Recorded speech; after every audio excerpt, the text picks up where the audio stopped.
अस्सलाम वालेकुम नाजरीन, रमज़ान और हम में बहुत खुश आमदीद। मैं हूँ शिफा यूसुफजई और मैं हूँ वैस मंगलवाला। मेरी तरफ से भी आप सबको अस्सलाम वालेकुम। मैं यहाँ खैरियत से हूँ और आपकी खैरियत खुदावंद से नेक मतलूब है। आज की ट्रांसमिशन का आगाज़ भी करते हैं अल्लाह ताला के बाबरकत नाम से, और आज जो नाम हमने चुना है वो है अल-मुहसी। अल-मुहसी, बिल्कुल। अब ये एक बहुत यूनिक नाम है। ज़ाहिर है वैसे तो अल्लाह ताला के तमाम नाम बहुत ही यूनिक हैं, बहुत ही ख़ास हैं और हर एक का एक बहुत ही डीप मतलब है। अल-मुहसी जो है उसका मतलब है हिसाब किताब रखने वाला या गिनने वाला, शुमार करने वाला, तादाद जिसको हर चीज़ की पता हो, या फिर यूँ कहिए कि हर चीज़ की मिकदार जिसे पता हो। जिसे हम कहते हैं कि जैसे हम अंग्रेज़ी में इस्तेलाह इस्तेमाल करते हैं ना, जो अकाउंट्स सारे मेंटेन कर रहा हो। बिल्कुल। तो अब ये क्वालिटी अल्लाह ताला में है कि उसे हर चीज़ की मिकदार का पता है, हर चीज़ की तादाद का पता है और हर चीज़ की जो काउंट है वो उसके पास पूरी है। अब उसमें उसकी तख्लीक भी आ जाती है। जो कुछ अल्लाह ताला ने तख्लीक किया है उसे मालूम है कि उसने कितना क्या क्या तख्लीक किया है, और हर चीज़ को वो अलग अलग शुमार भी करता है और पहचानता भी है। अच्छा, अब अगर हम इसको बिजनेस टर्मिनोलॉजी में बात करें तो दुनिया एक कंपनी है, बिल्कुल, जो उसने बनाई, या कायनात के लिए कायनात उसकी कंपनी है जो उसने बनाई, और उस कंपनी का क्योंकि वो ओनर है, बनाने वाला है, आगाज करने वाला है, तो वो जानता है कि मैंने क्या चीज कहाँ बनाई, कौन सा प्रोडक्ट, ये सब चीजें, बिल्कुल सारी चीजें उसे पता है। अच्छा, अब दूसरी चीज, जब वो तमाम चीजों का हिसाब किताब रखता है तो उसमें सबसे इंपॉर्टेंट चीज़ हमारे लिए जो आ जाती है वो हमारे अमाल है, कि हमारी एक एक अमल का हिसाब उसके पास मौजूद है। हर अच्छाई हर बुराई जो हम वो करते हैं उसका हिसाब किताब उसके पास मौजूद है, और वही हिसाब किताब आखिरत में हमारे सामने आएगा तो फिर हम हैरान रह जाएंगे कि ये हमारे सामने इतनी ज़्यादा अकाउंटेबिलिटी के साथ ये चीज़ हो गई। बिल्कुल, हर चीज़ की तफसील रखने वाला, ये भी अल-मुहसी का एक मतलब है। बंदे को ऐसे देखा, उस वक्त तुम उस नज़र में तुम्हारे देखने के तुम्हारे जहन में उसके बारे में ये सोच थी, यानी हर ख्याल भी उसने नोट कर लिया है अपने पास। फिर ये जो नाम है, ये नाम कुरान करीम में नहीं आता है। कुरान करीम में ये क्वालिटी, ये सिफत जो है अल्लाह की, ये बयान फरमाई जाती है, और सूरह नबा में है, सूरह जिन में है। एक जगह कहा जाता है कि उसने तमाम चीज़ें जो तख्लीक की हैं उनका शुमार उसके पास है, और दूसरी जगह ये कहा जाता है कि हर अमल जो इंसान करता है वो अल्लाह ताला के पास लिखा जाता है। तो जो लोग गुनाहगार हैं उनके लिए अजाब है, और जो लोग नेक हैं उनके लिए खुशखबरी है। हम भी यही दुआ करते हैं कि अल्लाह ताला हमें भी उन्हीं खुशखबरी वाले लोगों में शुमार फरमाए। आमीन आमीन। अच्छा, आगे वैसे हम बढ़ रहे हैं तो किस तरफ जा रहे हैं? आज तो वैसे मामलात भी शॉपिंग मॉल्स के हवाले से बड़े अहम रहे, खुल गए हैं सब कुछ। बिल्कुल। तो हम फिर ज़रा एक काम करते हैं कि खैबर पख्तूनख्वा की तरफ चलते हैं। और खैबर पख्तूनख्वा में मामला ये है कि मुल्क भर में शॉपिंग मॉल्स खुल चुके हैं, ईद की ख़रीदारी का रश बढ़ रहा है, ट्रांसपोर्ट का पहिया चल पड़ा है, लॉकडाउन में बतदरीज नरमी आ रही है। अब इस सारी सूरत हाल में कोरोना के नए केसेस का सामने आना ये ख़त्म नहीं हुआ है। पाकिस्तान में कोरोना वायरस की जो कुल केसेस हैं उनकी तादाद 42,000 से तजावुज़ कर चुकी है। सबसे ज़्यादा केसेस की तादाद अब भी सिंध में है, जबकि कोरोना से जो अमवात हुई हैं वो सबसे ज़्यादा हुई हैं खैबर पख्तूनख्वा में। खैबर पख्तूनख्वा की अगर हम बात करें तो सरकारी दफातर में आम तातील 31 मई तक बढ़ा दी गई है। खैबर पख्तूनख्वा में इस वक्त कोरोना वायरस के केसेस की जो मुसद्दिका तादाद है वो, बाज़ारों की सूरत हाल और हुकूमती इक़दामात, ये तीनों मामलात हैं जिन पर हमें बात करनी है। तर्जुमान खैबर पख्तूनख्वा हुकूमत अजमल वज़ीर ख़ान साहब हमारे साथ मौजूद हैं। अस्सलाम वालेकुम अजमल साहब। वालेकुम अस्सलाम। अजमल साहब, सबसे पहले तो ये बताइए कि जो तादाद है अब तक खैबर पख्तूनख्वा में, वो केसेस की कितनी हो गई है कोरोना की, और कितने टेस्ट किए गए हैं, रोज़ाना की बुनियाद पर कितना इजाफा हो रहा है टेस्टिंग कैपेसिटी में? देखिए, पहला तो ये है कि खैबर पख्तूनख्वा में, ये मुझे आवाज़ वापस आ रही है, थोड़ा इसको ठीक कर लें। ठीक है, आप गुफ्तगू जारी रखिए, हम ठीक करते हैं इसको।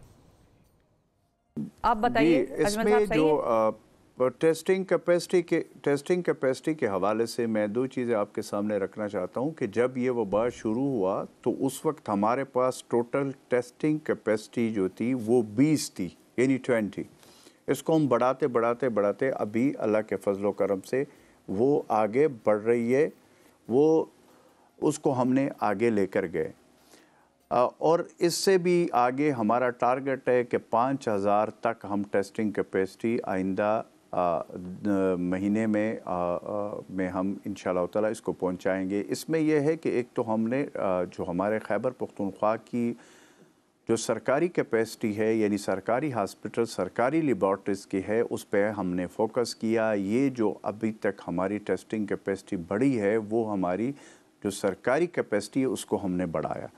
फिर उसके अभी हमने हमारी जो वज़ारत सेहत है उन्होंने अब जो हमारे दूसरे जो प्राइवेट लेबॉर्ट्रीज़ है उनके साथ भी उन्होंने बात कर ली। तो इंशाअल्लाह ताला ये आगे जो है हमारी टेस्टिंग कैपेसिटी बढ़ेगी। जहाँ तक ये है कि ये बात की जाती है कि जी खैबर पख्तूनख्वा में डेथ रेशो के हवाले से बात की जाती है, तो दो तीन चीज़ें उसमें बड़ी इम्पोर्टेंट है, वो मैं आपके सामने रखना चाहता हूँ। एक तो ये है कि खैबर पख्तूनख्वा में सबसे ज़्यादा लोग पिछले 5-6 महीने में गल्फ स्टेट और दूसरे जगहों से जो आए वो तकरीबन कोई 60,000 के करीब लोग वो आए थे। फिर ज़ायरीन का था वो जो ताफ्तान से आए उसको, फिर अफ़गानिस्तान से जो हमारे पाकिस्तानी भाई वहाँ पे फंसे हुए थे वो भी खैबर पख्तूनख्वा आए, और फिर पेशावर एयरपोर्ट के ज़रिए जो अभी गल्फ स्टेट से लोग आ रहे हैं वो इसके अलावा है। तो आप फिर ये भी कि हमारे यहाँ पे ये भी एक मसला हुआ कि लोगों ने इस चीज़ को टाइम वक्त के ऊपर शो नहीं किया और समझा नहीं है, जिसकी वजह से बिल्कुल वो आखिरी स्टेज पे जब ये अलामात पहुंच जाते हैं उस वक़्त तो जब वो वेंटिलेटर तक वो बात पहुंच जाती है तो तब जो है ना वो अस्पतालों के रुख कर लेते हैं। अच्छा अजमल साहब ये भी बताएं, रिकवरी जो हमारी है, अजमल साहब ये भी बताएं कि पेशावर का जो एक बड़ा अस्पताल है, सरकारी अस्पताल लेडी रेडिंग LRH जिसको कहते हैं, वहां पर जो उनकी हेड डॉक्टर हैं आयशा मुफ्ती, उन्होंने भी इस्तीफा दे दिया। लेडी रेडिंग के भी मामलात कुछ आ रहे हैं खबरों में, वहां पर क्या मसाइल हैं, क्यों वो कह रही हैं कि इंतजामात जो हैं वो नाकाफ़ी हैं और मरीजों के हवाले से भी और डॉक्टरों को भी उस तरह से प्रोटेक्शन नहीं दी जा रही। उन्होंने तो ये भी कहा कि मरीजों को लेने के लिए अस्पताल तैयार ही नहीं है। देखिए उसमेमें एक तो ये है कि मैं वो आपको जो बात कह रहा था कि खैबर पख्तूनख्वा में जहाँ पे डेथ की रेशो ये है वहाँ पे रिकवरी की पोजीशन 1783 लोग रिकवर भी हुए हैं। तो ये साथ साथ जो है ना रिकवरी पोजीशन हमारी फिर सबसे बेहतर है जो हमारी रिकवरी पोजीशन आ रही है। अच्छा दूसरा जो आप बात कर रहे हैं LRH या हमारे जो हॉस्पिटल्स के हवाले से, इस हवाले से हमने हमेशा हमारे चीफ मिनिस्टर साहब ने अभी से चंद दिन पहले 2-3-4 दिन पहले हमने ख़ुद LRH का विज़िट किया वज़ीर आला महमूद ख़ान साहब की क़यादत में। वहाँ पे सारे हमने ख़ुद चीज़ें देखी, वहाँ पे मीटिंग्स हुआ, इस तरह HMC का भी हुआ। हम समझते हैं कि जो हमारे डॉक्टर्स हैं, हमारा जो तिब्बी अमला है, पैरामेडिक स्टाफ है, वो इस वक्त जो काम कर रहे हैं उसको हम सलाम पेश करते हैं। अब बात ये आ जाती है कि जी आपको जैसे मालूम है कि यहाँ पे एक ऑलरेडी हमारा MTI सिस्टम है, उसके तहत लेडी रीडिंग अस्पताल हो या दूसरे हॉस्पिटल्स है वो एक उस सिस्टम के तहत चल रहे। लेकिन जहाँ तक इस हवाले से बात है कि डॉक्टर्स पैरामेडिक स्टाफ, शुरू में ये ज़रूर हुआ कि लोगों को जो शॉर्टेज थी PPPs की, शुरू में ये हुआ, लेकिन अब अल्हम्दुलिल्लाह हमें NDMA की तरफ से और साथ फिर जो हमारे खैबर पख्तूनख्वा की हेल्थ डिपार्टमेंट जो ऑर्डर दिए हुए थे वो भी सामान जो PPPs है और दूसरी चीज़ें वो भी आ रही है रिलीफ डिपार्टमेंट के। तो मतलब आयशा की बात पर फिर तवज्जो ना दे फिर नहीं जी, क्यों नहीं हम इस हवाले से अभी मेरी वज़ीर सेहत से बात हुई है, तैमूर जगड़ा साहब से भी इस हवाले से बात हुई है, फिर secretary health, even chief minister साहब के साथ भी वज़ीर आला महमूद ख़ान साहब ने इस हवाले से वो किया। उसके ऊपर हम देख रहे हैं कि अभी हम चेक कर रहे हैं, वज़ीर आला साहब ने खुद इन चीज़ों को खुद मॉनिटर कर रहे हैं। बहुत अच्छी बात है। बिल्कुल, लेकिन मैं सिर्फ ये देख रहे हैं कि मरीजों को मैं सिर्फ ये पूछना चाह रहा हूँ कि डॉक्टर आयशा साहिबा ने जो बात की क्या वो सही बात थी या गलत थी? मैंने आपको अगेन एक दफ़ा कहा कि उसके ऊपर वज़ीर आला महमूद ख़ान साहब ने ऑलरेडी उस चीज़ का नोटिस लिया हुआ है, उसको हम चेक कर रहे हैं। उसके ऊपर जब हम उस नतीजे पे पहुंच जाएंगे हम आपके सामने रखेंगे कि इसमें क्या मसला हुआ था, क्यों हुआ था। एक चीज़ मैं आपको बड़ी क्रिस्टल क्लियर कह रहा हूँ कि डॉक्टर्स हो, पैरामेडिक स्टाफ हो या तिब्बी अमला हो, उसके साथ हमारी खैबर पख्तूनख्वा की गवर्नमेंट मुकम्मल करी है। इस वक्त वो मुश्किल टाइम में अपने सूबे के लिए या अपने मुल्क के लिए जो काम कर रहे हैं उसको हम सल्यूट पेश करते हैं और इंशाअल्लाह ताला हम उसके साथ जो भी जायज़ जो भी वो होगे उसके ऊपर हम एक्शन लेंगे, ऐसी कोई बात नहीं है। लेकिन मैंने आपको कहा कि इसके ऊपर चीफ मिनिस्टर साहब खुद वो है। अगर हेल्थ के मामलात पे आप कह रहे हैं कि अभी जब तक नोटिस का वो फैसला नहीं आता था आप बात नहीं कर सकते, तो फिर हम आगे चलते हैं। जो अभी देखते हैं ना, उसके ऊपर बाजार और ट्रांसपोर्ट खुल गए हैं, तो वहां पर क्या SOPs हैं, और आपको लग रहा है कि दुकानदार और आवाम दोनों हुकूमत के जो SOPs हैं उन पर अमल दरामद करेंगे?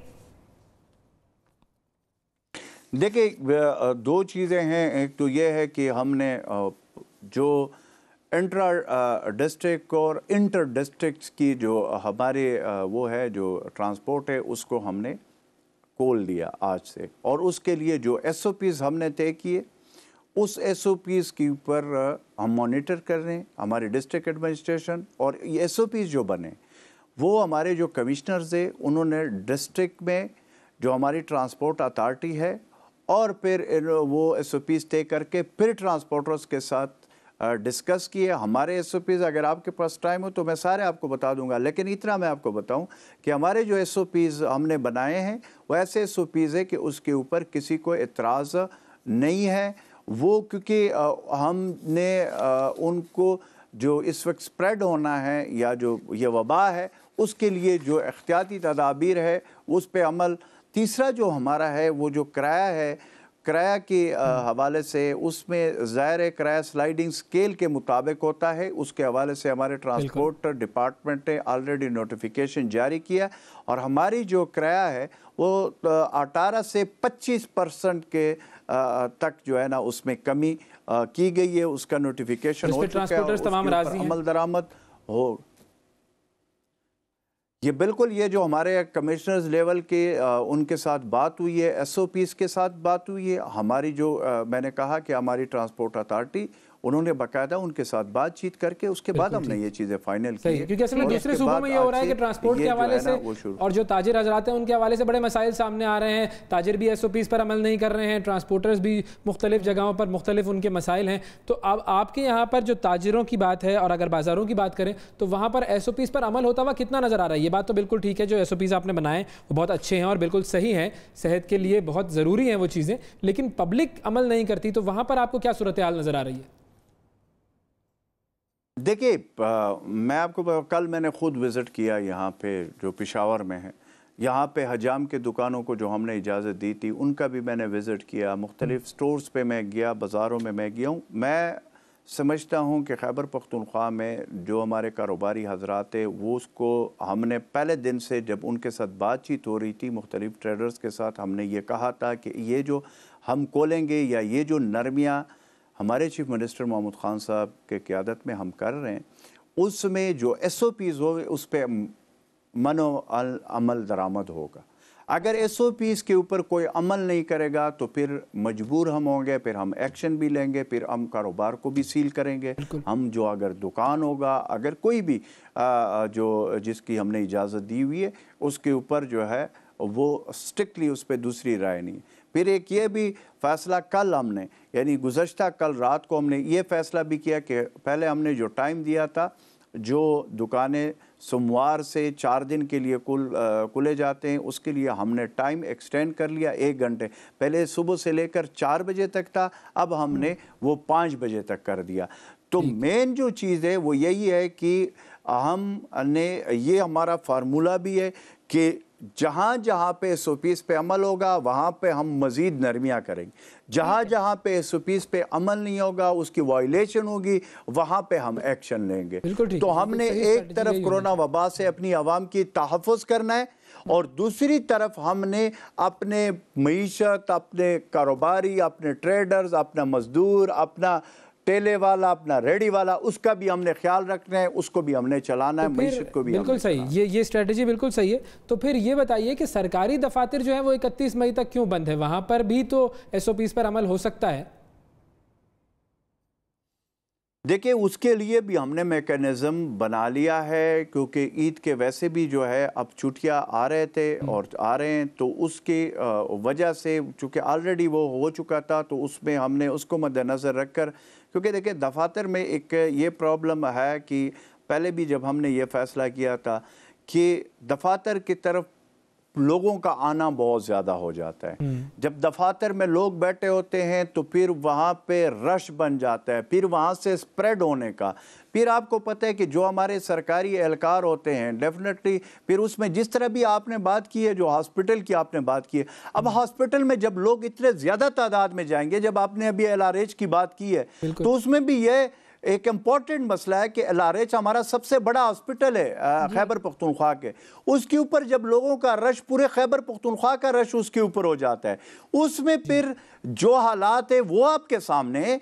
आप ये देखें कि वहाँ पे इटली, अमेरिका और स्पेन और जर्मनी जैसे ममालिक, या अगर इटली का पूरा हेल्थ सिस्टम चौक हुआ, इसलिए हुआ कि वहाँ पे फिर वो एकदम जब रश बढ़ जाता है, फिर वहाँ पे हमारे डॉक्टर हजरात हो, वहाँ पे हमारे पैरामेडिक स्टाफ हो, उसमें फिर कोरोना का जो ये वबा है उसमें फिर वो इन्फेक्ट होने का वो भी ख़तरा होता है। तो इस वक्त मैं ये हमेशा से कहता हूँ कि ये देखिए, आप लोगों की भी ये रिस्पॉन्सिबिलिटी है, हमारी हुकूमत की, कि हम सब ने मिलकर ये देखना है कि क्या हमारे पाकिस्तान के जो वसाइल है उसके अंदर रहकर, जो हमारा सिस्टम है उसके अंदर हमने रहकर अपनी आवाम का तहफ़्फ़ुज़ भी करना है, कारोबार और बिजनेस को भी चलाना है, ये सारा मामला तय करना है। अच्छा ये बताएं, स्कूलों का क्या फैसला हुआ? स्कूल कब तक खुलेंगे? स्कूलों के हवाले से कोई अमल दरामद किसी चीज़ पर आप लोग कर रहे हैं? कोई ऐसे फैसला साजी हुई है स्कूल्स के हवाले से? देखिए, वही इसके हवाले से नेशनल कोऑर्डिनेशन कमेटी में जो फैसला, और फिर उसके ऊपर शफकत महमूद जो फेडरल मिनिस्टर है, फेडरल हुकूमत ने जो फैसला किया वही हमारा फैसला है फेडरल हुकूमत के। देखिए, मैं एक चीज़ अगेन आपको ये भी क्लियर कर दूं कि नेशनल कोऑर्डिनेशन कमेटी जो प्राइम मिनिस्टर इमरान खान साहब के क़यादत में, सदारत में जब मीटिंग्स होती है, तो उसमें हमारे सूबे के वज़ीर आला महमूद खान साहब ख़ुद अपने सूबे का इनपुट उनके सामने रख देते हैं।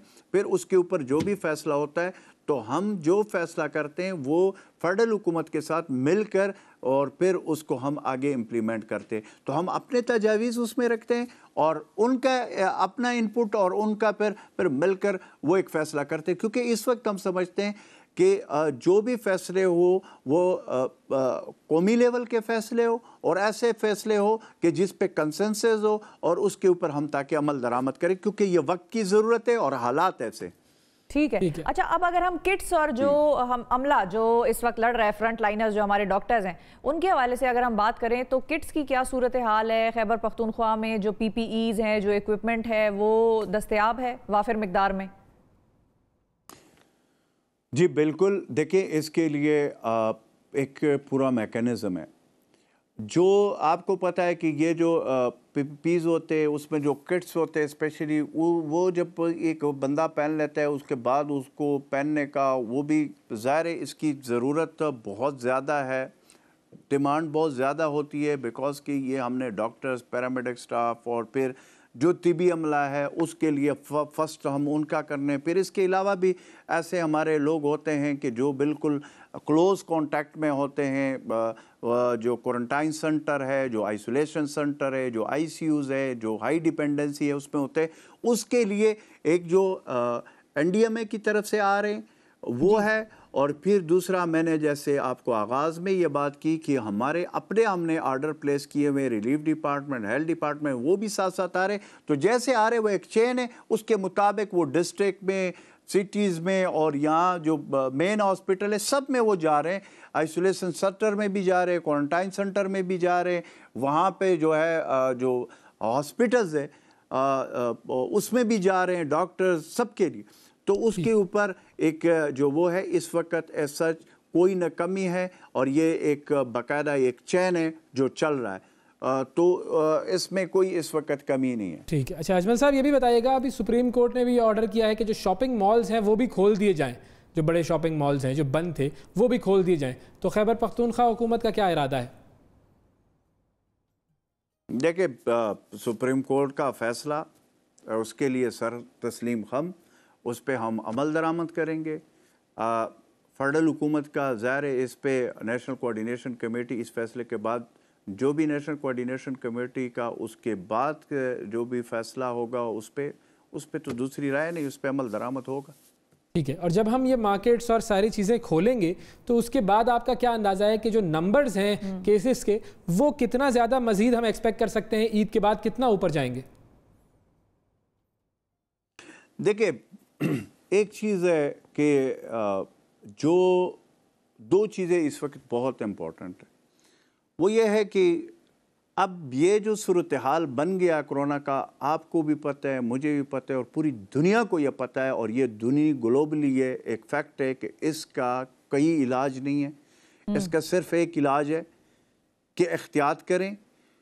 जो ज़रूरी इक़दामात है इस हवाले से हुकूमत ने जो SOPs दिए हुए उस पर अमल दरामद करे लोग, चाहे वो ट्रेडर हो, चाहे वो मुख्तलिफ मकाते बेफ़िक्र के लोग हो, चाहे वो हमारे जिस लेवल पे ट्रांसपोर्टर हो। हमने SOPs किए, एक तो उसके ऊपर अमल दरामद, दूसरा ये कि अब हमें ये पता कि मास्क की जो इम्पोर्टेंस है उसको हम समझे, समाजी जो राब्ते हैं, समाजी उसके ऊपर जो दूरी है, जो ज़रूरी है, उस पे अमल दरामद करे। और क्योंकि ये कोरोना की जो वबा है, ये तो आपको पता है, मुझे पता है कि ये कल को ख़त्म होने वाला नहीं है। अब इसके साथ हमने जीना है और एहतियात के साथ, और इसका वाहिद इलाज यही है कि एहतियात करें। बिल्कुल ऐसे जीना तो है। अब एक और चीज़, क्योंकि जब जिएंगे आप तो टेस्टिंग कैपेसिटी भी तो आपको चाहिए होगी ना। असद उमर साहब कहते हैं कि हमें टेस्टिंग कैपेसिटी जो ज़रूरत है वो है कोई तकरीबन 30,000 केसेस की। 30,000 टेस्ट अगर हम पूरे मुल्क में करें तो ये ठीक रहेगा। तो आपको क्या ख्याल है, आपके सूबे के लिए कितने टेस्टिंग कैपेसिटी होनी चाहिए, जो आइडियल टेस्टिंग कैपेसिटी हो फ्यूचर के लिए? देखिए, मैं तो ये समझता हूँ कि मेरे सूबे के लिए कम से कम 5,000, 6,000, इवन मैं 10,000 का भी कहूँगा कि हो जाए, क्योंकि जितने ज़्यादा टेस्टिंग कैपेसिटी होगी उतना ज़्यादा हमें पता चलेगा। मैं आपको कह रहा हूँ, हम इस पे लगे हुए, हम इसको बढ़ा रहे, और ये हमारी फर्स्ट प्रायोरिटी है। हमारे चीफ मिनिस्टर साहब इसके ऊपर, हमने इंशाअल्लाह ताला इसको हमने बढ़ाना है। ठीक है, लेकिन अगेन मैं एक चीज़ आपको बताऊं कि ये सारी चीज़ें हैं, लेकिन ये आप ज़रूर जहन में रखें कि हम जब टेस्टिंग कैपेसिटी की बात करते हैं तो ये जो वबा था उसके लिए बड़े बड़े मुल्क जो कि हमसे बहुत तरक्की याफ्ता मुल्क है, आपके सामने है वो, उनका जो हाल हुआ है उससे अल्लाह के फजल व करम से पाकिस्तान और हमारी हुकूमत काफ़ी यहाँ पे बेहतर है उन मुल्कों से जो कि हमारे से बहुत ज़्यादा टेक्नोलॉजी में भी आगे थे, चीज़ों में भी आगे थे। तो इसलिए इस पे इंशाअल्लाह ताला जो हमने इसको आगे लेकर जाना है, आप देखेंगे आइंदा दिनों में कि इंशाअल्लाह हमने इसके ऊपर काबू पाना है। और उसके लिए मैं आपके प्रोग्राम के तवस्सुत से आवाम से यही अपील करूँगा कि इसका मेन जो है वो एहतियात और समाजी दूरी, ये मेन चीज़ है। बिल्कुल, बहुत शुक्रिया अजमल वज़ीर ख़ान साहब। नाज़रीन, हमारे साथ मौजूद थे तर्जुमान खैबर पख्तूनख्वा सूबे से, और उनका भी यही कहना है कि ये हुकूमत नहीं कर सकती, आवाम को खुद करना होगा, और इस पर काबू पाने के लिए हमें एक ही काम करना है और वो करनी है हमें एहतियात। एक छोटा सा वक्फा लेते हैं, वक्फे के बाद दोबारा हाजिर होते हैं।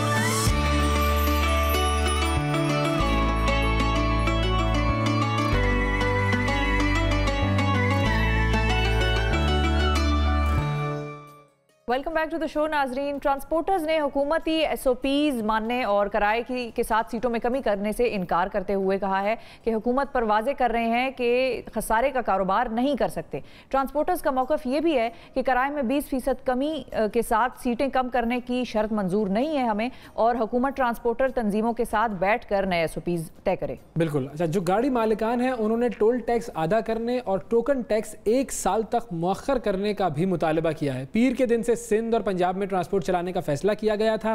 क्या अब इस फैसले पर अमल हो रहा है? क्या ट्रांसपोर्टर्स हुकूमती SOPs पर अमल कर रहे हैं? हुकूमत और ट्रांसपोर्टर्स के दरमियान क्या मामला तय पाए हैं? इस पर हम बात करेंगे सिंध के हवाले से। वज़ीर ट्रांसपोर्ट सिंध जनाब उवैस शाह साहब हमारे साथ मौजूद हैं। अस्सलाम वालेकुम उवैस साहब। वालेकुम सलाम जी। उवैस साहब, ये बताइए कि जो ट्रांसपोर्टर्स का मामला है ये अब कहाँ तक पहुँचा है, और जो रिट एक तरीके से न मानने का ऐलान कर दिया था ट्रांसपोर्टर्स ने, अब कहाँ तक उनके मुतालबात आप लोग मान रहे हैं और क्या सूरत हाल होगी ट्रांसपोर्ट की? बिस्मिल्लाहिर्रहमानिर्रहीम। देखें जी, आपने जो बात कही सिंध और पंजाब में आज से ट्रांसपोर्ट स्टार्ट करने की बात हुई थी, तो मैं एक चीज़ क्लियर करूं आपको कि ये मसला पंजाब और KPK के साथ है। सिंध में तो हमने अभी तक कोई ऐसा ऐलान ही नहीं किया कि हम ट्रांसपोर्ट कब से खोल रहे हैं। हम इस पे मीटिंग्स कर रहे हैं, डेलिब्रेशंस हो रही हैं। आज भी मेरी चीफ मिनिस्टर सिंध साहब से बात हुई है, इस पे मीटिंग हुई है कि हमें कब से खोलनी चाहिए ट्रांसपोर्ट। वैसे तो हम ये कह रहे थे कि सारे मुल्क में ट्रांसपोर्ट यकसा खोली जाए, लेकिन जैसे कि नेशनल कोऑर्डिनेशन कमेटी जो बनाई गई थी उसका जो तरीक़ेकार क्या है, वहाँ पे तो बातें होती हैं और फिर लोग भूल जाते हैं या यू टर्न ले लेते हैं। उनको छोड़ के हमने अभी जब अपनी जो टास्क फोर्स थी उसके सामने ये केस रखा और हम कल भी इस पे डिस्कस कर रहे हैं कि हमें ट्रांसपोर्ट सिंध में कब खोलनी चाहिए। तो आपने जो बात कही जो एनसीओसी में क्या तय पाया था कि कब खुलेगी ट्रांसपोर्ट और फिर कौन भूल गया, ये थोड़ा सा डिटेल बता देंगे प्लीज? हाँ, अगर आप डिटेल सुनना चाहते हैं तो मुझे थोड़ी सी मतलब एक जरा इतना हो कि हमें पता लग जाए कि बात क्या हुई थी और भूला कौन और किसने बात की थी। मुझे इस पे हंसी भी आ रही है कि अब विथ ऑल ड्यू रिस्पेक्ट मेरे प्राइम मिनिस्टर पाकिस्तान के इमरान खान साहब उस मीटिंग को चेयर कर रहे थे। मैं खुद उस मीटिंग में बैठा था जिसमें इमरान खान साहब ने खुद अपने ये वर्ड्स कहे कि चारों सूबों के रिप्रेजेंटेटिव्स ट्रांसपोर्ट्स के बैठ जाएं और एनसीओसी में बैठ के एक फुल प्रूफ प्लान ले आएं कि कौन सी एसओपीज हमें अडॉप्ट करनी है और किस तरह हम इम्प्लीमेंट कराएंगे, और फिर वो प्लान नेशनल कोऑर्डिनेशन कमेटी के सामने रखा जाए। फिर नेशनल कोऑर्डिनेशन कमेटी डिसाइड करेगी कि किस डेट में हम पूरे मुल्क में ट्रांसपोर्ट को यकसा ऑन करें। लेकिन trust me on this one, मैं आपको बता रहा हूं कि उस मीटिंग के बाद ना एनसीओसी की तरफ से कोई कॉल आई, ना मीटिंग का बताया गया, ना गवर्नमेंट ऑफ सिंध को एतमाद में लिया गया, ना इंटीमेट किया गया, ना कहीं कोई नेशनल कोऑर्डिनेशन कमेटी की मीटिंग ही कॉल हुई। पंजाब और केपीके ने ऐलान कर दिया और कह दिया कि हमने ट्रांसपोर्ट आज से मजबूत फैसले तो सर चल नहीं रहे थे पिछले कोरोना के, अगर हम मामले को देखें तो इतने मजबूत फैसले तो वफाक की तरफ से हमने नजर ही नहीं आए कि अब ट्रांसपोर्ट पे वो अकेले फैसला ले लें और आप लोग कहें कि हमें पता ही नहीं था। ऐसा तो नहीं हो सकता। मैं जब आपको कह रहा हूं खुद ये कि मैं उस मीटिंग में मौजूद था, बिठा लें आप चारों उस सब वजीर आला साहिबान सब बैठे थे, शेख रशीद साहब उसमें खुद बैठे थे। कल मैंने टॉक शो पे शेख रशीद साहब को मुखातिब होकर कहा है क्या आप उस मीटिंग में नहीं थे जिसमें इमरान खान साहब ने कहा आप पूरी कौम के सामने ये कह दें कि आप नहीं थे तो मैं आप जो सजा कहेंगे आप मुझे दे दें। जब मैं इतने गारंटी से आपको कह रहा हूं दिया ना, खान साहब ने तो ऑर्डर नहीं किया था, ऑर्डर कर दिया कि चारों बैठ जाएं, चारों सूबों के, और वो एनसीओसी में कॉल की जाएगी, वो असद उमर साहब की जिम्मेदारी थी। जी, वो फेडरल गवर्नमेंट की जिम्मेदारी थी कि हमें बताया जाए। चलें अगर हमें मीटिंग में बुला नहीं सकते और सिंध गवर्नमेंट से कोई अभी तक आपको गिले शिकवे हैं तो आप चीफ मिनिस्टर सिंध को इंटीमेट तो कर सकते थे कि हमें ये काम करना है और हम इस दिन से करने जा रहे हैं। तो ना इंटीमेट किया गया, एतमाद में लेने तो दूर की बात। एक और बात ऐड करता चलूं, आपने कहा कि डिटेल में बताएं। फेडरल गवर्नमेंट की तरफ से उस दिन एक लिस्ट जारी की गई थी। उस लिस्ट में कहा गया था कि ये शॉप्स, ये एरियाज इतने इतने घंटे के लिए इन एसओपीज के साथ खोली जाएंगी और कुछ सेक्टर्स ऐसे थे जिनको 31 मई तक बंद रखा जाएगा। वो भी लिस्ट फेडरल गवर्नमेंट की तरफ से आई थी इस नेशनल कोऑर्डिनेशन कमेटी की मीटिंग में। बगैर बताए वो सेक्टर्स भी खोल दिए गए पंजाब और केपीके में। सिंध को कोई इंटीमेशन नहीं दी गई, बिल्कुल एतमाद में नहीं लिया गया। और अब हुआ ये कि केपीके और पंजाब में जिस तरह ये ट्रांसपोर्टर्स का इशू हुआ तो वहां पे ट्रांसपोर्टर हजरात ने उनके खिलाफ जाने का ऐलान कर दिया कि हम इनके साथ बात करने को तैयार ही नहीं है, ये ना हमसे मिलते हैं ना इन्होंने हमसे बात की है। और ना हमारे साथ केपी से तो खैर वो ज्वाइन कर रहे थे, हमें केपी के तर्जुमान ने हमें ज्वाइन किया तो उन्होंने कहा कि वो तो माने हुए हैं ट्रांसपोर्टर हमारे केपी वाले। अगर आप सिंध की बात करेंगे सिंध पर आ जाते हैं, बिल्कुल ठीक है। देखें, अगर आप सिंध की बात करेंगे तो मैं ये बात कहना जरूरी समझता हूं इस वक्त कि हमारे ट्रांसपोर्टर हजरात बहुत बड़े फाइनेंशियल लॉसेस का सामना भी कर रहे हैं और उनके ऊपर बहुत मुसीबत का वक्त भी है, क्योंकि उन्हें भी पूरी टीम्स को सैलरी देनी होती है। ये बात मानने की है कि उनका नुकसान भी बहुत हुआ है। और हमने सिंध गवर्नमेंट की तरफ से, शायद पाकिस्तान में वाहिद एक प्रोविंस है जिसने ट्रांसपोर्टर्स को जो रिलीफ का हमने कहा था, और वो अल्हम्दुलिल्लाह कल हम उसको नोटिफाई कर देंगे। जो हम सिंध गवर्नमेंट की तरफ से टैक्सेस में उन्हें रिलीफ दी, हमने प्रॉमिस किया था, वो इंशाल्लाह हम कल उसका ऐलान भी कर देंगे और विद नोटिफिकेशन उनको टैक्सेस में छूट दी जाएगी। और हमारे पास यहाँ पे जो ट्रांसपोर्टर एसोसिएशंस हैं, जो ट्रांसपोर्टर एसोसिएशन है, वहां पे कोई एतराज नहीं है। हमारी एसओपीज पे हमारा एग्रीमेंट म्यूचुअली अंडरस्टैंडिंग हो चुकी है और इस बात पे उन्होंने कोई एतराज नहीं किया। बल्कि मैं ये भी बताता चलूं कि वो खुद कह रहे हैं, हमें ट्रांसपोर्टर्स ने कहा था कि सर, क्योंकि ये वायरस ऐसा है कि इसको फाइट करने में हम आपके साथ खड़े हैं, हम आपका बिल्कुल साथ देंगे। तो जो ट्रांसपोर्ट के मामलात हैं वो क्या तय पाए हैं? एक तो ये कि क्या किराया कम होगा ट्रांसपोर्टर्स की तरफ से, सीटें कम करने वाला। देखिए जी, ये किराए की बात और ये बातें पंजाब में हुई हैं। सीटें कम वाली बात हमारे पास जरूर हुई है, और उन्होंने खुद भी ये कहा कि सर अगर लेट्स सपोज, एक एग्जांपल आपको दे रहा हूं, कि अगर एक बस में 50 सीट्स हैं या 45 सीट्स हैं, तो हम उसमें लेट्स 45 सीट्स हैं, तो हम उसमें जो है 21 या 22 पैसेंजर्स लेंगे और डिस्टेंसिंग के साथ बिठाएंगे। हैंड ग्लव्स, मास्क प्रोवाइड करना ट्रांसपोर्टर्स की जिम्मेदारी है। बिफोर ट्रैवलिंग बस को डिसइंफेक्ट किया जाएगा, फिर जब वो बस जहां पे एम्प्टी होगी फिर उसको डिसइंफेक्ट किया जाएगा। टिकटिंग ऑनलाइन होगी। उसके अलावा जो वॉक थ्रू गेट्स लगाए हैं, डिसइंफेक्शन गेट्स, उनसे पैसेंजर्स को गुजरना होगा। स्टॉप्स जो है वो उन्होंने मखसूस कर दिए हैं कि जैसे अगर ऑनलाइन टिकटिंग वाली बात आप कौन सी बसों की कर रहे हैं? ये ट्रांसपोर्टर्स जो हमारे यहाँ पे हैं, इनकी मोस्टली ऑनलाइन टिकटिंग पे ये जाएंगे। अभी ये खुद कह रहे हैं कि हम ऑनलाइन टिकटिंग पे एप्लीकेशन इसकी फॉर्म कर रहे हैं। सर, बहुत से हमारे जो बड़े ग्रुप हैं, मेरा ताल्लुक कराची से ही है, और मैंने अपनी ज़िंदगी में हमेशा यही देखा है कि वो लोग जिनके पास गाड़ियों के फिटनेस सर्टिफिकेट नहीं होते, वो लोग जिनकी गाड़ियों का हाल बुरा होता है, और वो लोग जो कि ट्रांसपोर्ट माफिया किसी भी तरीके से, मतलब कभी भी कोई पॉजिटिव चीज़ उसकी तरफ से नहीं आए। मुझे हैरत हो रही है इस बात पर कि वो कह रहे हैं कि हम ऑनलाइन टिकटिंग की तरफ चले जाएंगे। आप मिक्सअप कर रहे हैं, आप दो चीजों को मिक्सअप कर रहे हैं। मैं इंट्रा सिटी की बात नहीं कर रहा हूं, मैं इंटर सिटी की बात कर रहा हूं। मैं अगर आपको बड़े बड़े ग्रुप्स की बात बताऊं, देखें आपने बिल्कुल आपकी बात ठीक है कि हमारे पास इस वक्त वो बस टर्मिनल्स मौजूद नहीं है जो होने चाहिए थे। सिंध गवर्नमेंट ने अभी एडीबी स्कीम्स दी हैं, लेकिन ये एक और लंबी डिबेट है। आपके बहुत बड़े ग्रुप्स ट्रांसपोर्टर्स के अल्हम्दुलिल्लाह यहाँ पे मौजूद हैं, जिन्होंने वैसे ही ऑनलाइन टिकटिंग पहले ही शुरू की हुई है। फैसल मूवर्स हैं, वड़ाइच एक्सप्रेस हैं, दूसरे बहुत से नाम है। अगर मैं नाम को लूंगा तो फिर ये गलती हो जाएगी कि फिर कहेंगे हमारा नाम बहुत सारे लोग कर रहे हैं, बहुत सारे इदारे कर रहे हैं। मैंने इंटरसिटी की बात की, और जो पंजाब में भी जो ट्रांसपोर्टर हजरात जिन्होंने ये एहतजाज किया है, वो भी इंटरसिटी ट्रांसपोर्टर्स हैं, वो इंट्रासिटी ट्रांसपोर्टर्स नहीं है। आप जरा मिक्सअप ना करें। एक तो इंट्रासिटी जो ट्रांसपोर्टर्स हैं उनका भी बता दीजिएगा कि उनका क्या कुछ तय पाया है सिलसिला। उनके साथ हमारी बात हो रही है, वो जाहिर सी बात है, उनमें हमें उनकी सपोर्ट करनी पड़ेगी। हम उनकी सपोर्ट करेंगे भी और कर भी रहे हैं कि वो जब बस एक रूट से निकलेगी, जिस तरह बसेस के रूट्स हमने डिसाइड किए हैं, तो स्टार्टिंग ऑफ द रूट में वो अपना डिसइंफेक्शन करवा के, जिस वक्त सुबह को बसेस ऑन होती तो डिसइंफेक्ट करके फिर वो निकलेंगी। उसमें जो मास्क और ग्लव्स होंगे, ये हमने कहा, ये उन्होंने उनकी रिक्वेस्ट ये है कि वो प्रोवाइड नहीं कर सकते।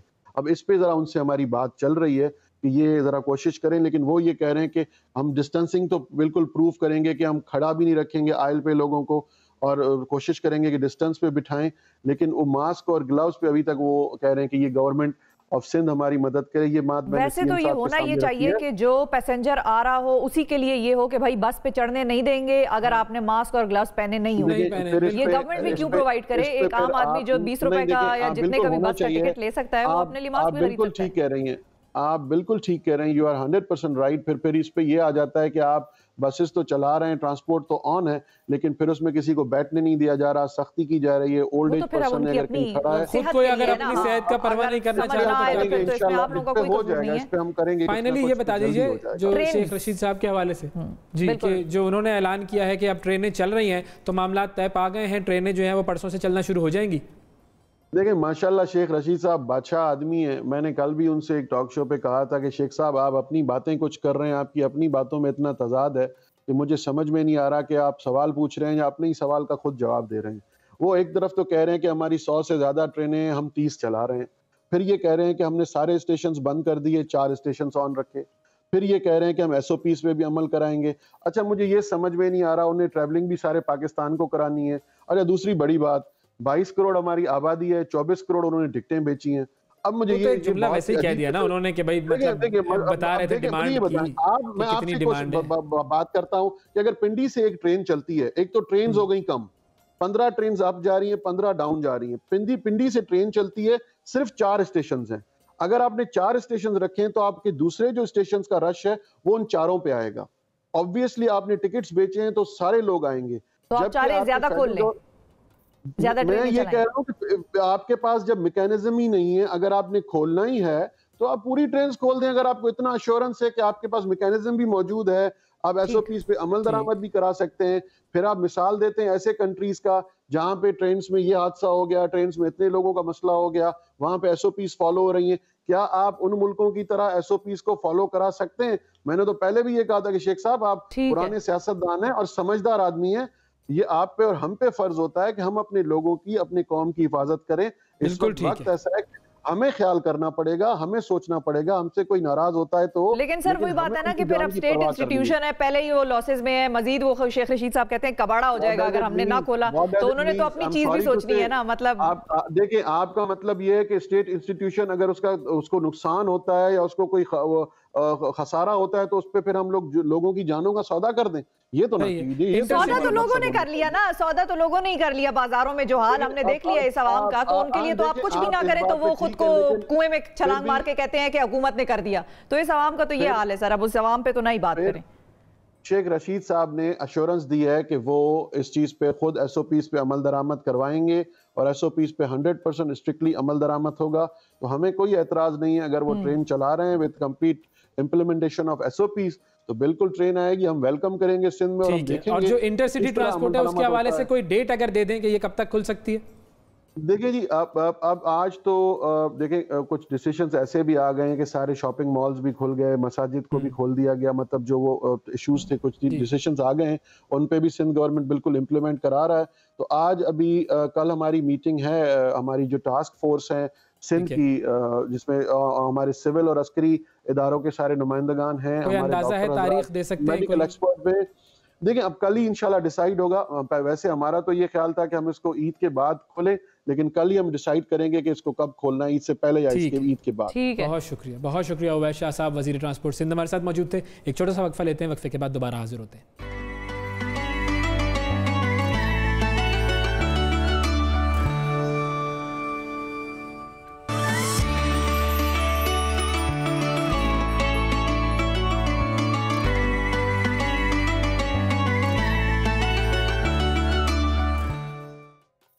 Welcome back to the show नाजरीन। पाकिस्तान में हर साल तकरीबन 60,000 बच्चे पैदाइशी तौर पर कंजेनिटल हार्ट डिजीज़ यानी दिल के सुराख का मर्ज लेकर पैदा होते हैं, और दिल की पैवंदकारी एक बड़ा महंगा ऑपरेशन है, और इस मर्ज में मुब्तला कई बच्चों को दूसरे ममालिक इलाज के लिए जाना पड़ता है, और हर वालिद फिर जाहिर है हर वालिद वालिदा जो है ये खर्चा भी बर्दाश्त नहीं कर सकते। बिल्कुल, अब जब ये खर्च बर्दाश्त नहीं कर सकते तो फिर बात आती है NGOs की और बात आती है उन इदारों की जो कि ऐसे वक्त में सामने आते हैं। पाकिस्तान चिल्ड्रन हार्ट फाउंडेशन ये काम कर रही है जो दिल के सुराख के मर्ज में मुब्तला बच्चों का मुफ्त इलाज करती है, और हमारे साबिक क्रिकेटर मिसबाउल हक साहब भी इस फाउंडेशन के मेंबर हैं। मिसबाउल हक साहब और पाकिस्तान चिल्ड्रन हार्ट फाउंडेशन की तरफ से डॉक्टर आसिम हमारे साथ मौजूद हैं, और इनसे हम बात करते हैं कि ये फाउंडेशन कब से काम कर रही है, किस तरह काम कर रही है, और अब तक क्या क्या काम कर चुकी है। अस्सलाम वालेकुम मिसबा साहब। अस्सलाम वालेकुम डॉक्टर आसिम जी। वालेकुम अस्सलाम, बहुत शुक्रिया जी, बहुत शुक्रिया। डॉक्टर साहब, सबसे पहले आपकी तरफ मैं आता हूं कि जो आपका ये इदारा है पाकिस्तान चिल्ड्रन हार्ट फाउंडेशन, ये इसके बारे में थोड़ा सा बताइए, ये क्या है, किस तरीके से काम कर रहा है? पहले तो अस्सलाम वालेकुम और बहुत बहुत शुक्रिया हमें ये मौका देने का कि हम अपने ऑर्गेनाइजेशन के बारे में आप लोगों को आगाही दें। पाकिस्तान चिल्ड्रन हार्ट फाउंडेशन हमने 2012 में बनाई थी, जब हमारे एक मरीज़ बेटी थी हमारी आयशा, उसके वालिद जो कि एक अच्छे रिसोर्सफुल आदमी थे, लेकिन पैसे होने के बावजूद ही सफ़र्ड, और उनको अपने बच्चे का इलाज कराने में जो मुश्किलात पेश आईं, तो इसके बाद उन्होंने ये अहद किया कि एक तंजीम बनाएंगे। बच्ची के ऑपरेशन के बाद उन्होंने तमाम डॉक्टर और अपने तमाम दोस्तों और जिन से उनका ताल्लुक़ था, उन्होंने एक तंजीम बनाई जिसको बाद में कंपनी एक्ट पाकिस्तान से रजिस्टर्ड कराकर टैक्स फ्री करा दिया। It's a very transparent company, और उसमें पहले जो इनिशियल स्टेज पे तो उन्होंने अपनी रेपुटेशन प्रूव करने के लिए तकरीबन 2000 बच्चों का इलाज कराया पाकिस्तान भर में मुख्तलिफ अस्पतालों में, और उनको ये फंड्स फाइनेंस करते थे और गरीब बच्चों का मुफ्त में इलाज होता था। अभी तक तकरीबन 2000 बच्चों का इलाज करा चुके हैं। उसके बाद हमें अभी ताज़ा एक यूनिवर्सिटी ऑफ लाहौर के CEO साहब ने एक ज़मीन दी है तकरीबन 10 कनाल पर, जिस पर हमने ग्राउंड ब्रेकिंग की थी लास्ट वीक, और अब इंशाल्लाह ताला Pakistan children heart hospital and research institute बनाने का इरादा है। इंशाल्लाह। मिसबा साहब, आपकी तरफ मैं आता हूँ, ये बताइएगा कि आप ज़ाहिर है सुपरस्टार्स जो हैं, आप ज़ाहिर है उसी कैटेगरी में हैं और बल्कि बड़े ही मतलब अगर मैं कहेंगे, मतलब सुपरस्टार्स में भी जो टॉप वाले टॉप के सुपरस्टार्स हैं, आपका शुमार उनमें होता है।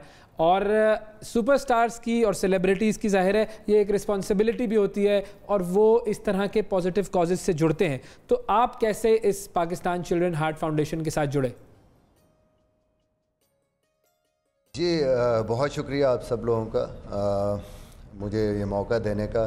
2017 में जब मैं रिटायर हुआ तो उससे पहले मैं सोच रहा था कि मेरा ताल्लुक़ मियाँ वाली से है, तो मैं सोच रहा था कि मियाँ वाली भी क्योंकि डिप्राइव्ड है in terms of health facilities के, वहाँ पे कुछ हेल्थ के हवाले से कुछ किया जाए। अभी मैं प्लानिंग कर रहा था, सोच रहा था, तो मेरी एक दोस्त, उनकी बच्ची को ये प्रॉब्लम हुई हार्ट की, और उनकी स्ट्रगल मैंने अपनी आंखों के सामने देखी, जो उनको प्रॉब्लम्स हुई, जिस तरीके से इलाज में मुश्किलात हुई। और पहली दफ़ा मुझे अंदाज़ा हुआ कि भाई हम ये समझते थे कि शायद अवेयरनेस नहीं है पाकिस्तान में कि जो हार्ट का जो इशू है बच्चों का भी उसी तरह ये जैसे नॉर्मली बड़े लोगों का है। मुझे ये अंदाज़ा नहीं था कि ये तो एक सुपर स्पेशलिटी है, 5 किस्म की सुपर स्पेशलिटीज़ इसमें इन्वॉल्व हैं और पाकिस्तान में बड़ा लिमिटेड है और बहुत कम रिसोर्सेज हैं और ह्यूमन रिसोर्स नहीं है। आपके पास टोटल 7 से 8 सर्जन्स हैं, पीडियाट्रिक कार्डिक सर्जन, बहुत बड़ा इशू। तो वहाँ से उन मेरे दोस्त का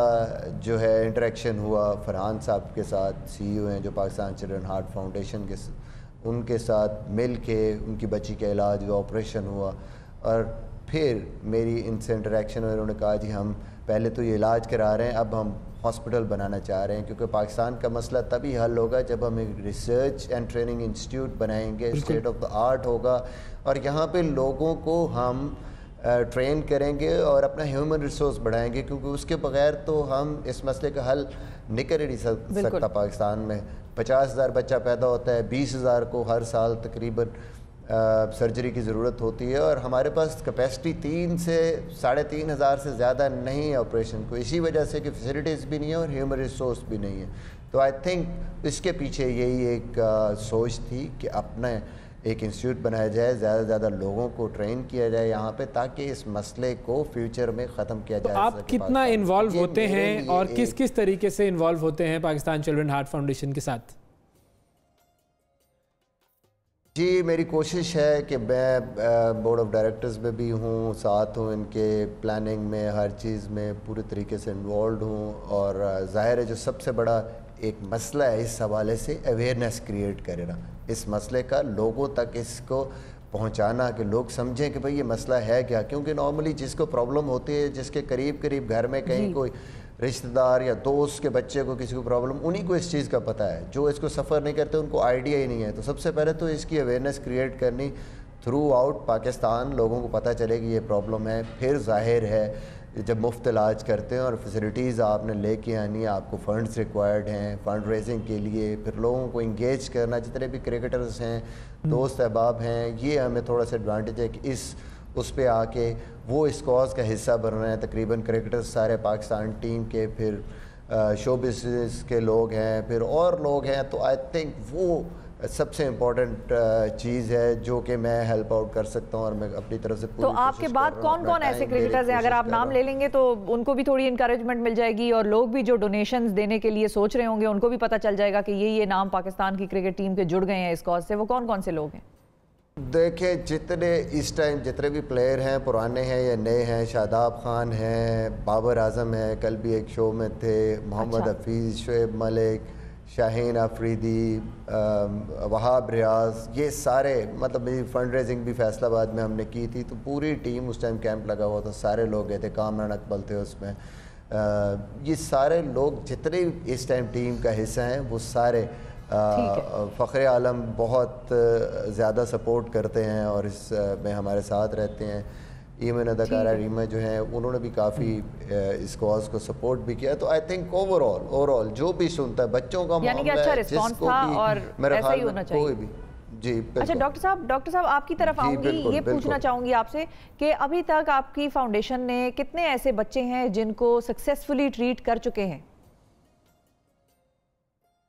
तकरीबन 2000 से ज़्यादा, एग्जैक्ट फिगर मेरा ख्याल है 2230 के लगभग है, जिसमें ये तमाम from all over the country है, it's not just locally from Punjab only. हमारे जो मेजर पॉपुलेशन है वो KPK से, सिंध से, पंजाब से, मुजफ्फराबाद से, हर तरफ से आती है।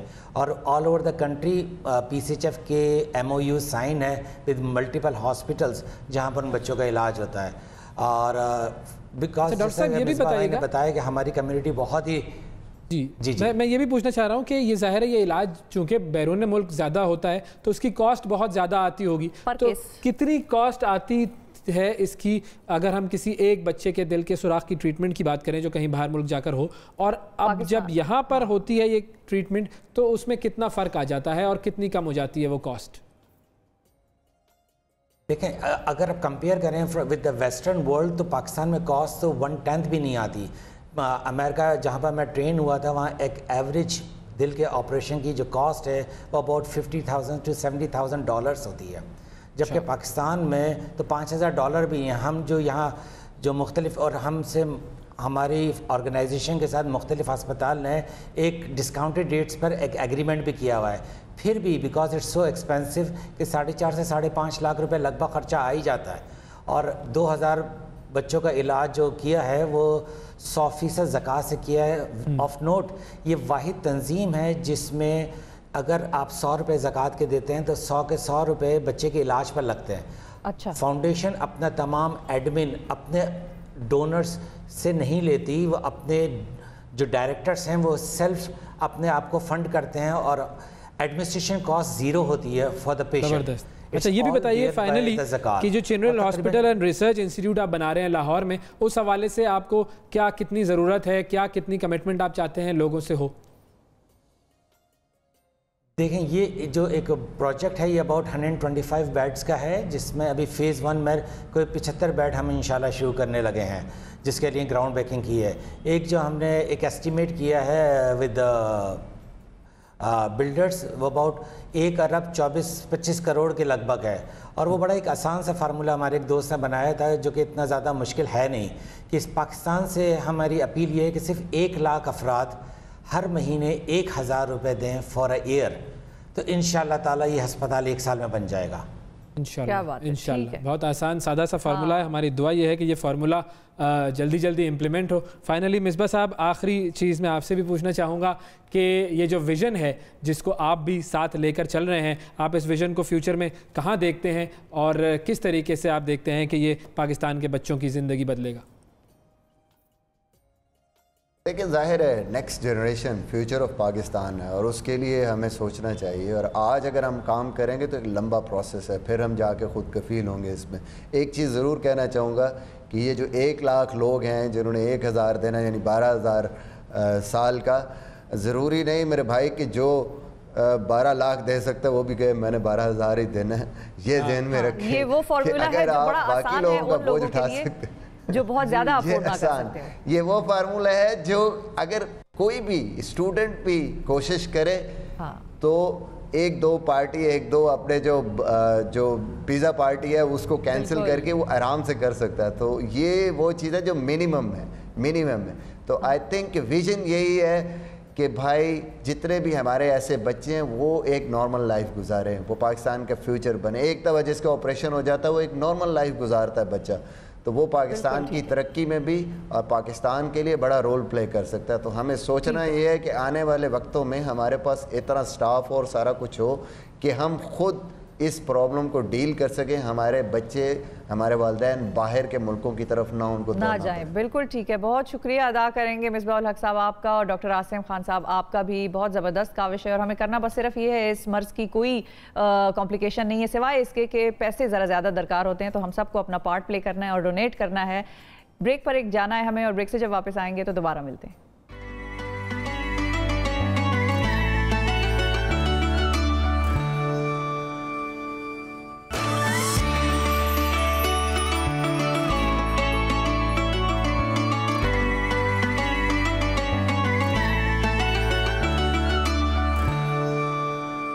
Welcome back to the show नाजरीन, और अब आपको लेके चलते हैं कराची में हमें ज्वाइन करी है कौन?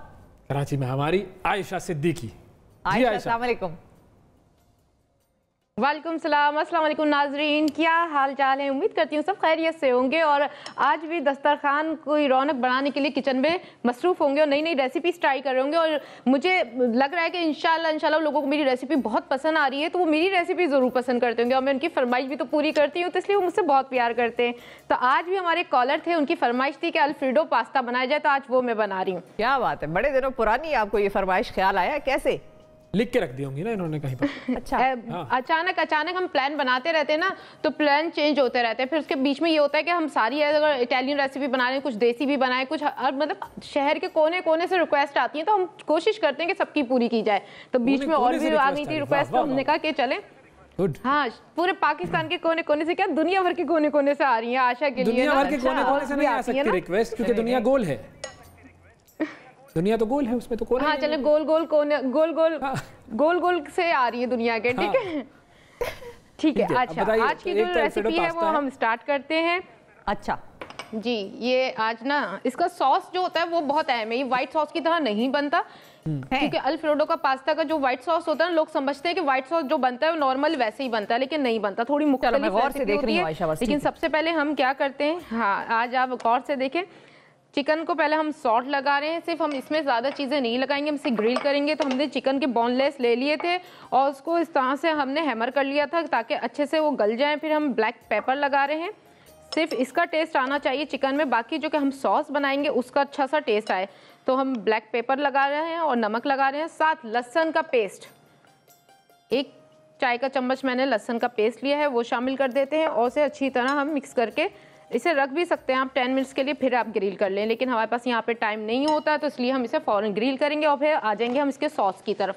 तो यहाँ मैं ग्रीन पैन ऑन करती हूँ और फिर उसमें शामिल करती हूँ, क्या शामिल करती हूँ, मिज़ान का कानोला ऑयल, जो कि ग़िज़ाइयत से भरपूर है, विटामिन ए, विटामिन ई और डी से भरपूर।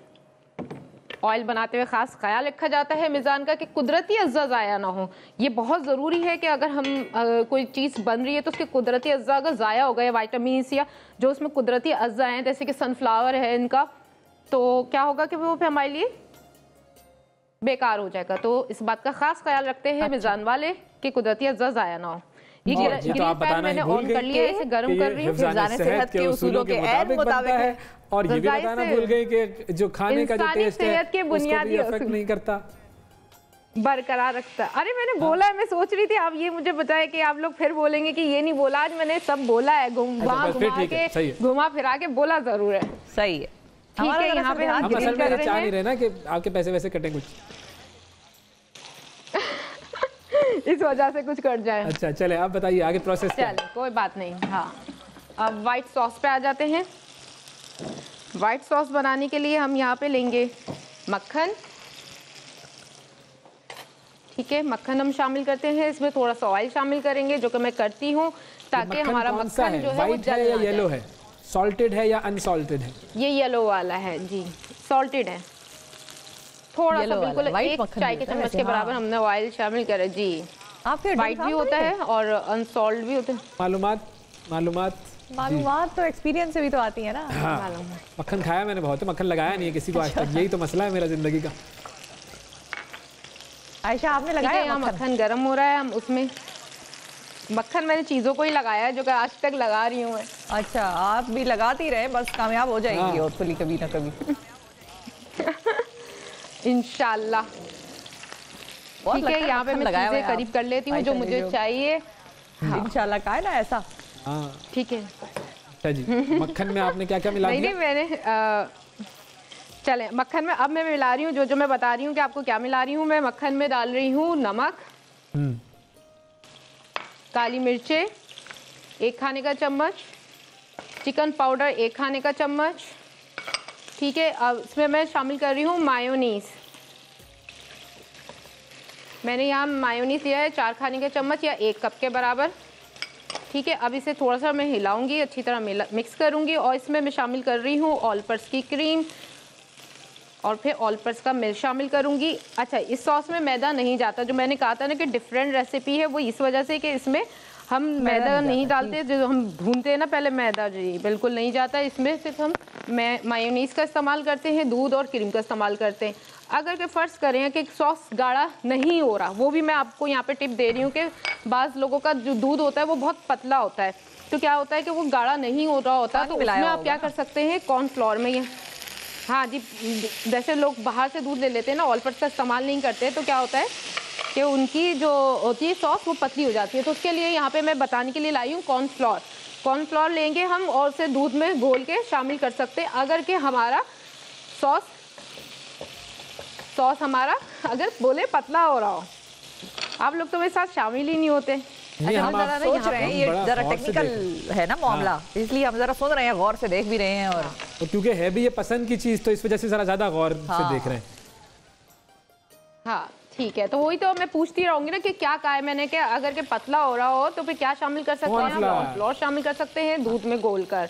ठीक है, यहाँ पे ना दूध भी डाल दिया मैंने, मायोनीज भी डाल दिया, अब मैं इसमें क्रीम शामिल करूंगी। मुझे क्योंकि ज़रूरत नहीं है, मैं ऑल पर्पस की क्रीम ले रही हूँ, ऑल पर्पस का दूध ले रही हूँ, तो मेरा सॉस गाढ़ा ही बन रहा है, तो मुझे ज़रूरत नहीं है। लेकिन मैंने लोगों को बता दिया, टिप दे दी कि वो परेशान ना हो करके, फ़र्ज़ करें कि ना आपका सॉस गाढ़ा हो रहा और पतला पानी की तरह होता, आप परेशान ना हो। उसमें कॉर्नफ्लोर थोड़ा सा 1 खाने का चम्मच लें और दूध में गोलें उसे और अच्छी तरह हल करें और फिर वो शामिल कर दें।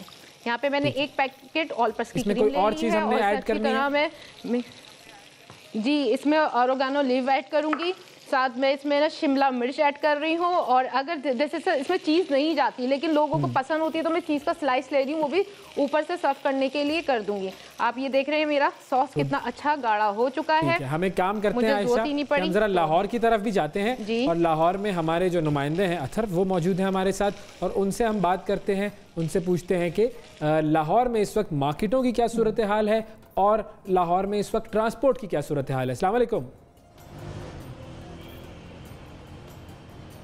जी वालेकुम सलाम जी, इस वक्त आप कहाँ पर मौजूद हैं और क्या सूरत हाल है मार्केटों की, रश क्या ज़्यादा है या कम है? मैं माल रोड पे इस वक्त मौजूद हूँ। जैसा कि आज इजाज़त दी गई थी पंजाब हुकूमत की जानिब से कि तमाम मार्केटें खुलेंगी, उसके साथ साथ जो है मॉल्स खोलने की इजाज़त भी दी गई थी। 3 दिन पहले तक जो है छोटी मार्केट्स खुली थी लेकिन मॉल्स बंद थे। आज सुबह से लेकर अभी तक जो है तमाम मॉल्स भी खुले थे। लाहौरियों ने भरपूर शॉपिंग की और सबसे ज़्यादा तो अफसोसनाक चीज़ देखने में आई कि SOPs पर अमल दरामद भी जो है हमें देखने में नहीं आता रहा। दिन भर से हम रिपोर्ट कर रहे हैं। आपके बिल्कुल पीछे भी एक साहब अभी मौजूद थे जिन्होंने कोई SOP पर अमल नहीं किया हुआ था, कोई मास्क नहीं लगाया हुआ था। यही हाल चल रहा है लाहौर के शहरियों का, कोई एहतियात नहीं कर रहे वो। तो अभी बिल्कुल ऐसा ही है। और अभी जो है 5 बजे का जो वक्त दिया गया था उसके मुताबिक जो है दुकानदारों को पुलिस पहुंची, यहाँ पे रोका जाता है, लोगों का क्राउड जो है ख़त्म किया जाता है। 5 बजे के मुताबिक जो है तमाम दुकानें अभी कुछ देर पहले बंद करा दी गई हैं। लोग नहीं हैं, मार्केट्स बंद हो चुकी हैं, लेकिन सड़कों पे लोगों की आमदोरफ्त जो है भरपूर देखने में मिल रही है। पीछे माल रोड है, इसके साथ जो है जितनी करीबी जो मार्केट्स हैं वो जो है बंद हो चुकी हुई हैं, शॉपिंग पॉइंट्स बंद हो चुके हुए हैं, लोग सड़कों पर मौजूद हैं, SOPs का ख्याल नहीं रखा जा रहा। और दूसरी सबसे अहम चीज़ अगर हम ट्रांसपोर्ट की बात करें तो जो है इसकी भी बड़ी जो है मुतादाद किस्म की सूरत है। जी असद जी ट्रांसपोर्ट जो है दो किस्म की राय जो है इस वक्त सामने आई हुई है, जो है 2 धड़ों में बट गई थी ट्रांसपोर्ट की। जो लोग हैं उनके मुतालबात जो हुकूमत की से थे वो पूरे नहीं हो सके थे। SOPs जारी किए गए थे हुकूमत की जानिब से कि 20% किरायों में रियायत की जाए, उसके साथ साथ जो है एक सीट छोड़ के एक मुसाफिर को बिठाया जाए। कहा गया था हुकूमत की जानिब से कि फॉर एग्जाम्पल अगर 44 सीट की बस है तो उसमें 22 मुसाफिर सफ़र कर सकेंगे। उसके साथ साथ जो है जितने भी बस का अमला होगा, ड्राइवर, उसके साथ कंडक्टर और दीगर स्टाफ जो है उन्होंने मुकम्मल तौर पर किट्स पहनी होंगी, हैंड सैनिटाइज़र बस में मौजूद होंगे और बहुत सारे जो SOPs हुकूमत की जानिब से दिए गए थे। इब्तदाई तौर पर ट्रांसपोर्टर्स ने हुकूमत को यकीन दिलाया था कि वो हुकूमती SOPs के मुताबिक ट्रांसपोर्ट चलाने का ऐलान करेंगे, लेकिन जो है परसों की प्रेस कॉन्फ्रेंस के मुताबिक अगर हम बात करें तो जो ऑल पाकिस्तान ट्रांसपोर्ट एसोसिएशन है उन्होंने हुकूमती SOPs को मानने से इनकार किया। उनका ये कहना था कि हमारे मुतालबात नहीं माने गए हैं।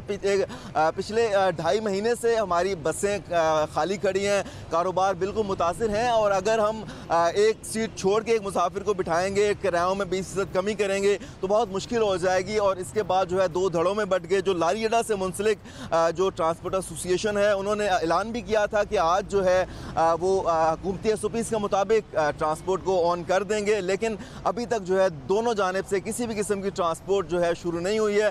जिंदा दिलान के शहर में जो लोग दीगर शहरों से यहाँ पर आए हैं कामकाज की गर्ज से, अभी तक उनको मालूम नहीं है कब से ट्रांसपोर्ट ओपन होगी, कब से वो अपने अपने आबाई इलाकों में सफ़र के लिए रवाना हो सकेंगे। जी ठीक है, बहुत शुक्रिया जी। असद अली खान साहब हमारे साथ मौजूद थे और लाहौर की सूरत हाल मार्केटों की और ट्रांसपोर्ट की उससे हमें आगाह कर रहे थे।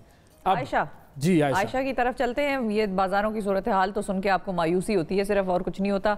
आयशा आप बताएं, कुछ मूड जरा हमारा अपलिफ्ट करें। पूछ लेते हैं आयशा, जब आप आज बाजार गई थी क्या?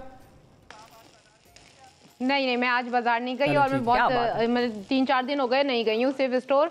मैं ऑनलाइन करना पसंद करूंगी शॉपिंग की, जो हमारी हुकूमत कह रही है हमारी सेफ्टी के लिए कह रही है, तो मैं वो करना पसंद करूंगी, लेकिन मैं वो नहीं करूंगी जिससे और लोगों को भी खतरा बढ़े और मेरी वजह से किसी को नुकसान। आयशा भाई जिम्मेदार शहरी मैंने क्या किया है, किरदार अदा कर रही है। गुड जी बिल्कुल। यहाँ मैंने क्या किया था कि बेक पार्लर का पास्ता लिया था, उसे बॉईल करके रख लिया था क्योंकि हमारे पास टाइम बहुत कम होता है। तो इसलिए मैंने क्या किया कि आज मैंने वही जो तरकीब होती है आपको पता है सबको, कि ऑयल लें और नमक डालें, पानी गर्म करें और उसमें पास्ता डालें और वो डाल दें। तो मैंने बेक पार्लर का पास्ता लिया है। आपको पता है यहाँ मेरी इतनी सारी रेंज रखी हुई है बेक पार्लर की। चाट मसाला है, केचप है, जो कि आजकल बहुत ज़रूरत होती है। और किसी भी अच्छी पकौड़ा अगर आप कुछ भी बना लें या चाट बना लें तो उसमें एक चाट मसाले की अगर ना अच्छी आप क्वालिटी का यूज़ करें ना तो फिर सारा मज़ा ख़राब हो जाता है। तो इसलिए यहाँ पास्ता के साथ साथ चाट मसाला है, चिली सॉस है, केचप है, सोया सॉस है, यानी आप चाइनीज बनाएं, इटालियन बनाएं, वो भी सारी रेंज अवेलेबल है। यहाँ पे हमने पास्ता जो बॉईल किया था वो डाल दिया है। ठीक है, ठीक है। अब हम इसमें जो ग्रिल की हुई चिकन थी उस पर मैंने कट्स लगा लिए इस तरह से, ये शामिल कर देते हैं। दूसरी चिकन भी हमारी ऑलमोस्ट गल चुकी है। ये कट्स जो है आपने डिजाइनिंग के लिए लगाए हैं इसकी, या ये भी किसी प्रोसेस का हिस्सा है? और इसमें ये इसलिए लगाया कि जब रोजा नहीं डिजाइन के लिए, जब खाने बैठे ना लोग तो सबको ना सब कुछ मिले, चिकन भी मिले, पास्ता भी मिले, तो ये ना हो कि मेहनत करनी पड़े कोई। अच्छा, ये मतलब आपने पहले से काट के पीसेस कर दिए उसके, तो मिक्स कर लेती हैं उसको। हाँ। काट के रख दिए, पूरा ही काट देती हैं आप उसे? पूरा काट के इसी पे डाल के और मिक्स करके आराम से फिर सबको सर्व करें। अभी तो ये कोई डिजाइन होगा, मिक्स नहीं होता।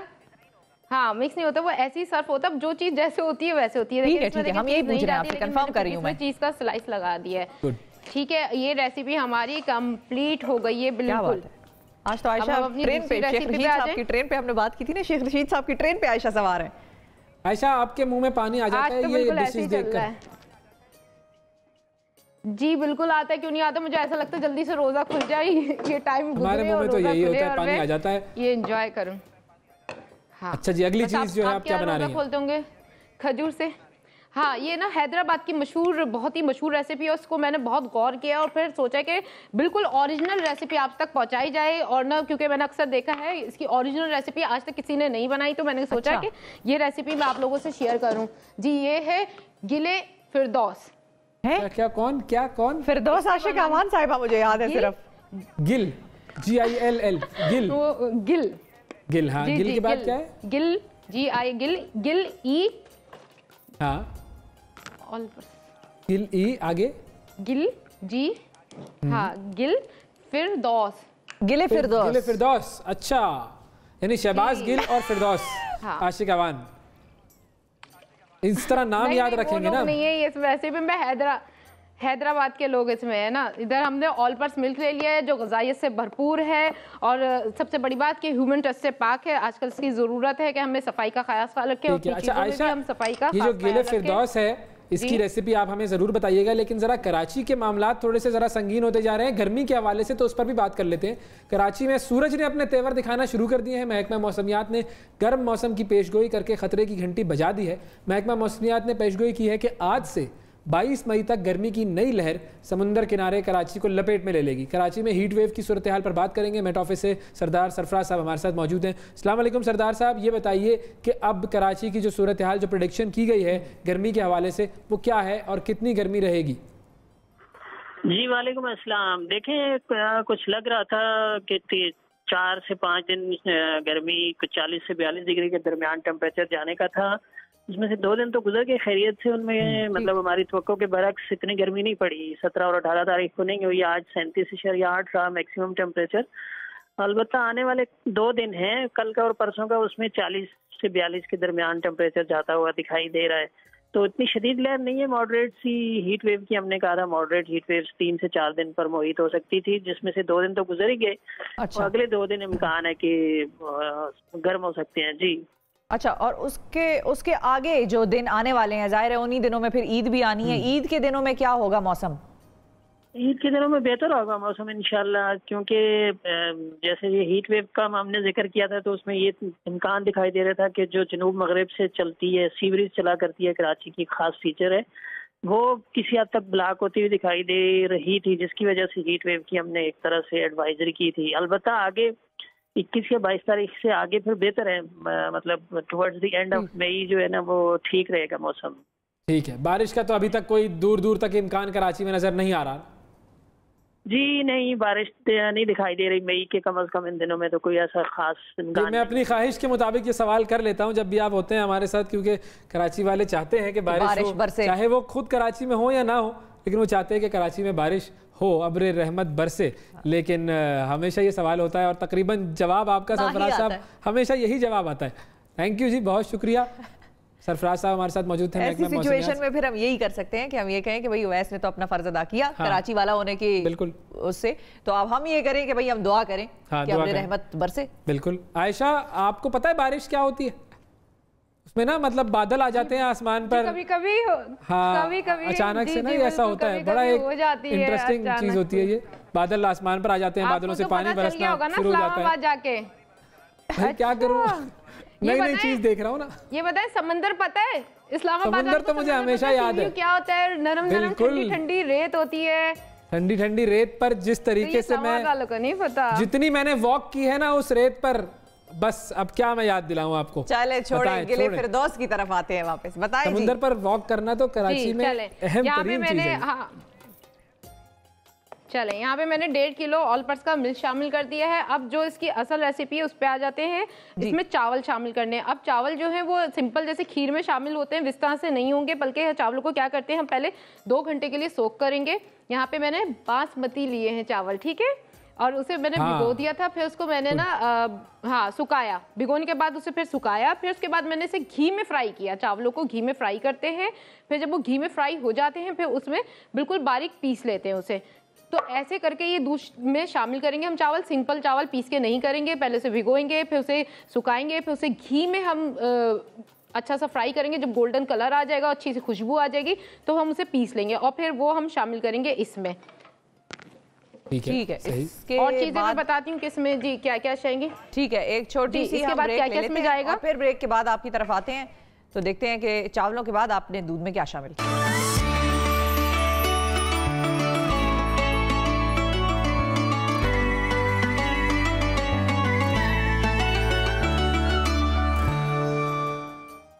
वेलकम बैक जी। रमजान और हमें एक मरतबा फिर खुशामदीद। कराची चलते हैं जी। आयशा, कहाँ तक पहुंची रेसिपी?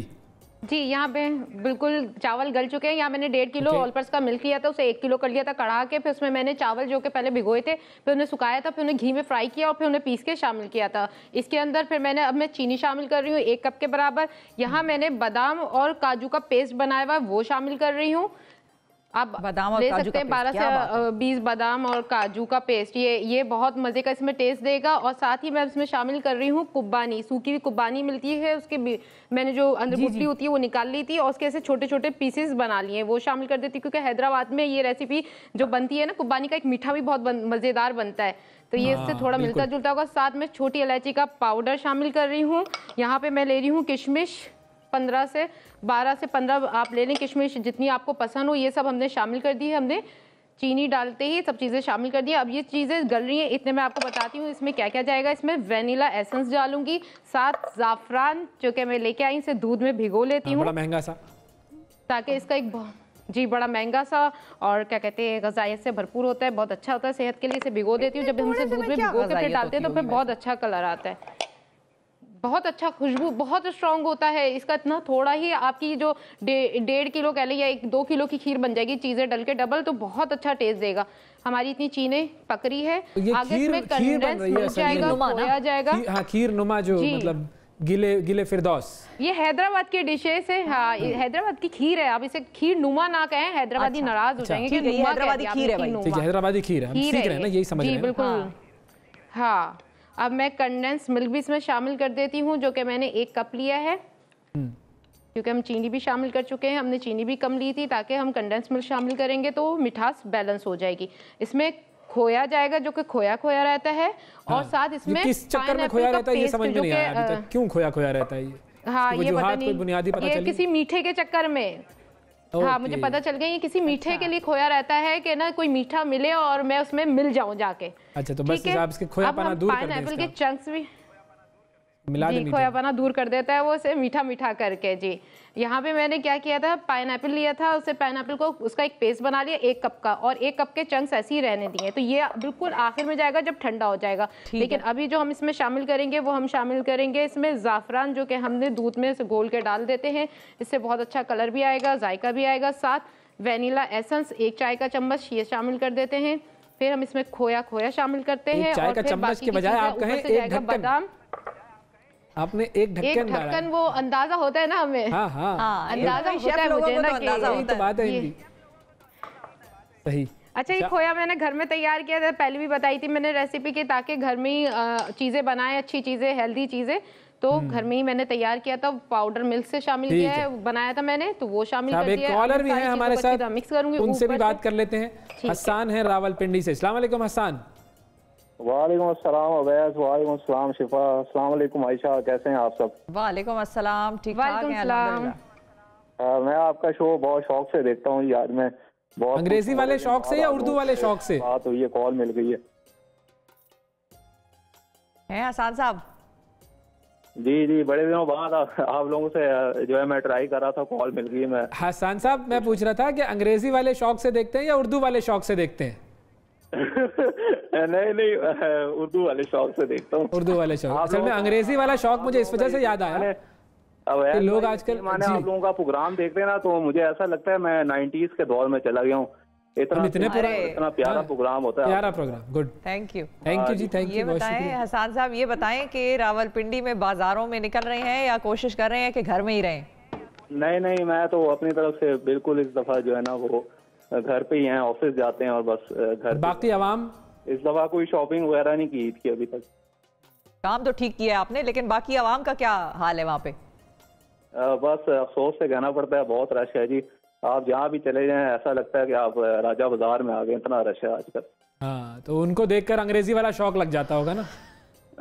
बिल्कुल सही है, बहुत शुक्रिया। मैं कहना चाह रहा था कि जो आयशा हैं बहुत अच्छा खाना बनाती हैं, मेरी इनसे रिक्वेस्ट थी कि प्लीज नान पिज्जा बनाना सिखा दें। नान पिज्जा? ओके आयशा, नान पिज्जा की फरमाइश आ गई है। हाँ जी, थैंक यू आसान। वो तो बहुत इजी सिंपल है, हमने तो वैसे भी पिज्जा बनाया है, इन्हें देखा हो इन्होंने शो।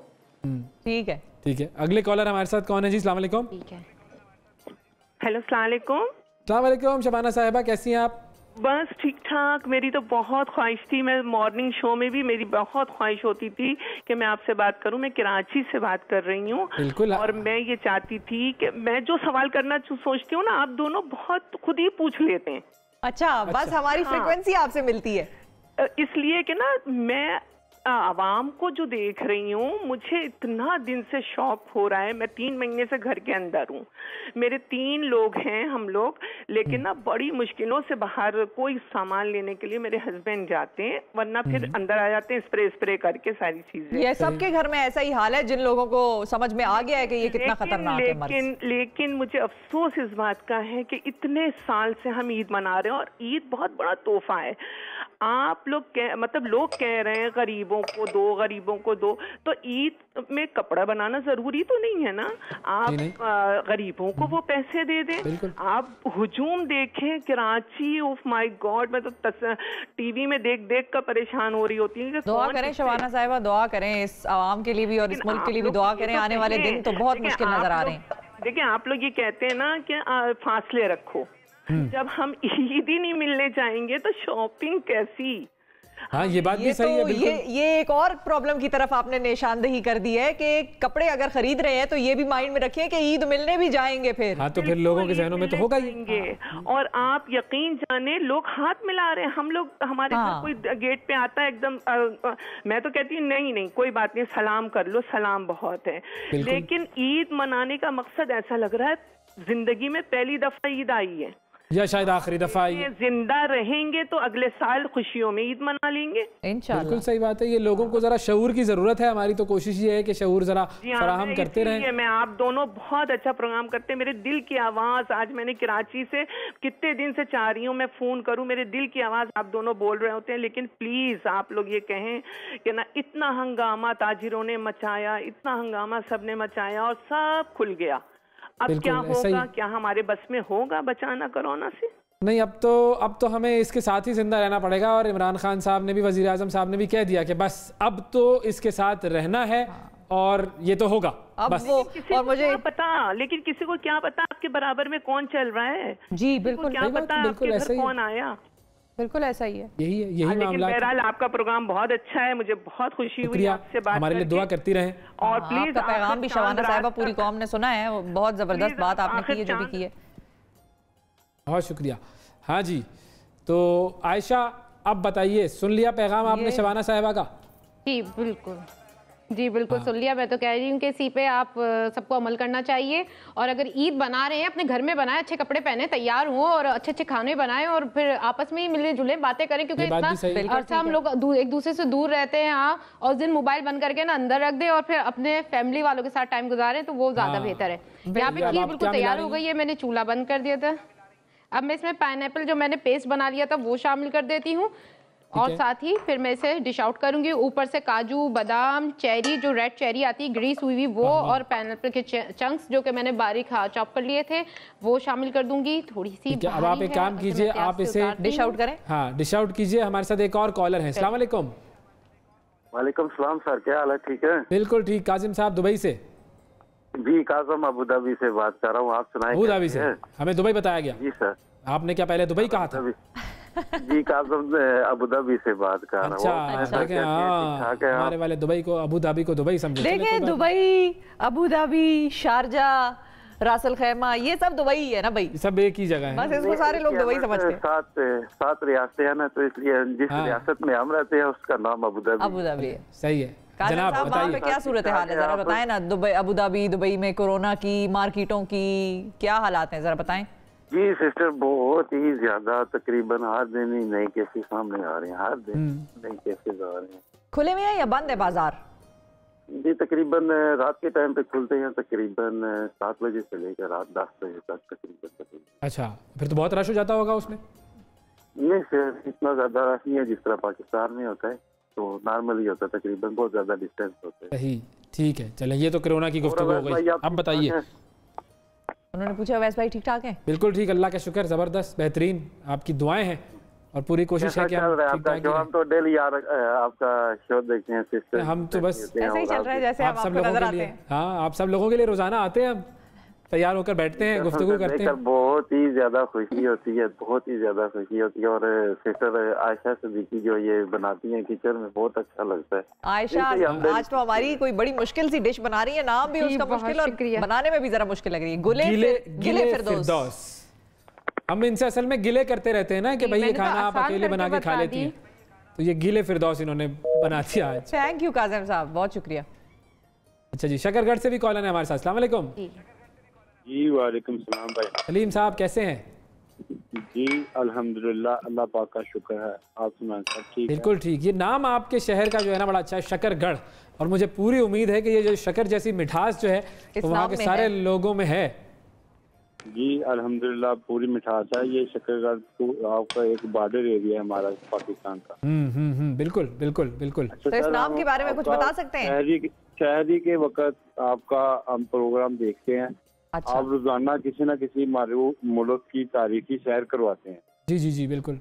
तो मेरी रिक्वेस्ट है कि उसका थोड़ा सा दुरानिया बढ़ा दें। आप 1, 2, 3 मिनट में फारग कर देते हैं, थोड़ा सा दुरानिया बढ़ा दें, बच्चे इंटरेस्टेड होते हैं।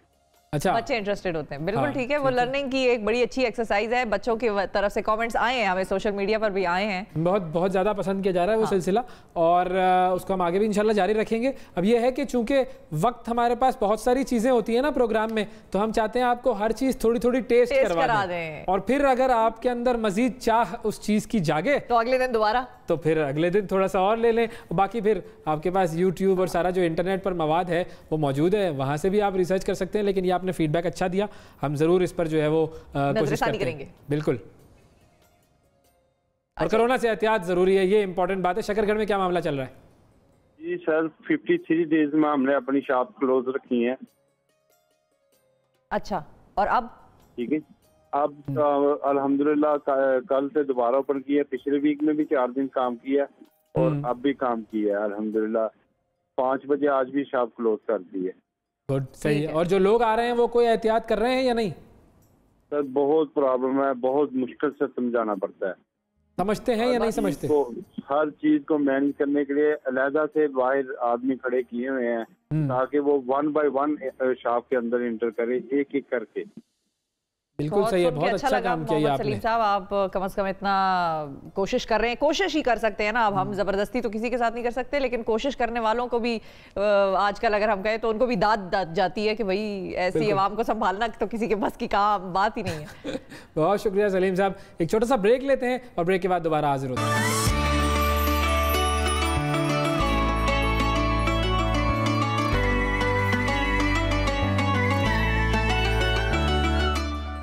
Welcome back to the show नाजरीन। आयशा ने दोनों डिशेस तैयार कर ली हैं, बड़ी इंटरेस्टिंग चीज़ें। आयशा, आपकी दोनों चीज़ें तैयार हो गई हैं ना? जी बिल्कुल तैयार हो गई है। हैदराबादी गिले फिरदौस और हमने अल्फ्रेडो पास्ता बनाया था। क्या बात है, ज़बरदस्त। बहुत शुक्रिया अदा करेंगे हम आपका कि आपने ये 2 खूबसूरत और लजीज डिशेस हमारे सामने बनाकर पेश की। कल देखते हैं कि अब आप क्या लेकर आती हैं। और अब हमारे जो ट्रांसमिशन है उसके इख्तिताम का वक्त आ गया है, तो जाते जाते एक छोटी सी बात आपकी नज़र कर देता हूँ कि मौत जो है वो इंसान के जिस्म को आती है, किरदार को नहीं आती। तो इसीलिए जिस्म से ज़्यादा तवज्जो अपने किरदार को बनाने पे दीजिए, उससे यकीनन आपकी ज़िंदगी भी बेहतर होगी, माशरा भी बेहतर होगा, और जब आप चले जाएंगे तो लोग अच्छे लफ्ज़ों में याद भी करेंगे। बहुत अच्छे लफ्ज़ों से। माल बनाना आसान है, लेकिन इज्जत बनाना इसीलिए मुश्किल है कि वो इज्जत जो है आपके बाद भी रहती है। बिल्कुल वही इज्जत है जो कि आपको अच्छे तरीके से जब लोग आपको याद करेंगे तो उसी इज्जत से करेंगे। आज के प्रोग्राम में हम इतना ही, और इजाज़त चाहते हैं आपसे। कल आपसे दोबारा मुलाकात करेंगे, नए मेहमान होंगे, नई बातें होंगी और नई रेसिपीज़ होंगी। उस वक्त तक के लिए इजाज़त दीजिए। अल्लाह हाफ़िज़।